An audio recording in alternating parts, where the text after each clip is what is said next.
Hi there, we're going to do what I like to call our snowball activity. This activity is going to address negative and irrational thinking.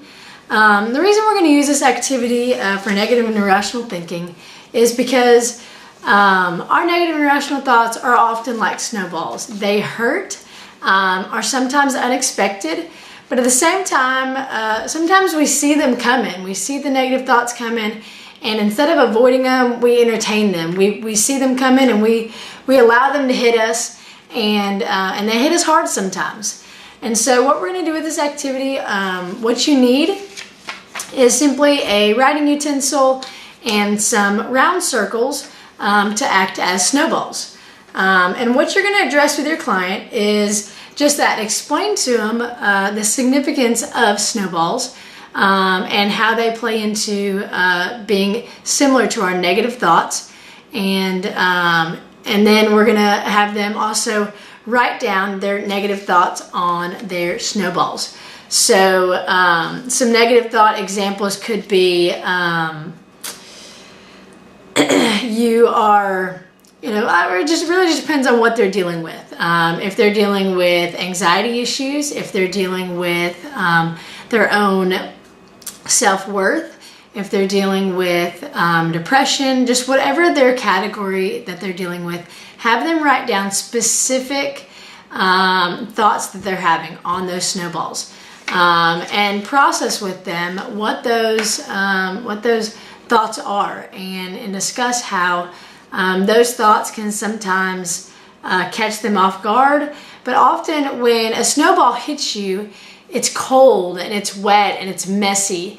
And so talk about how that thought can often cause them to freeze up, or to have self-doubt, or to kind of be in a messy situation.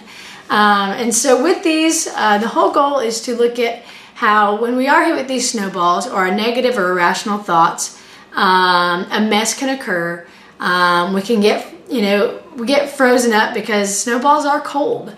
And so they freeze us up and keep us from continuing through the process or through an activity that we may be participating in.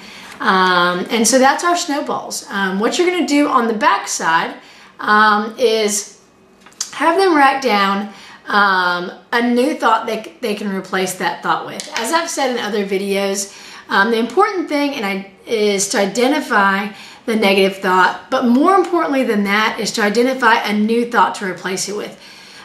Just by processing a specific thought or a negative thing that's going through someone's mind doesn't get rid of it, doesn't keep them from having that in the future. But having a replacement, something to put in its place so that when that negative thought does arise, they're able to replace it with something positive. Another reason in having these snowballs is they can take them with them. A reminder that these are some of the negative snowballs, negative thoughts that they've had in the past, or even have still currently. And have something to be able to say, okay, when I think this thought, instead of thinking this thought, let me turn it over and be reminded of something else I need to be thinking.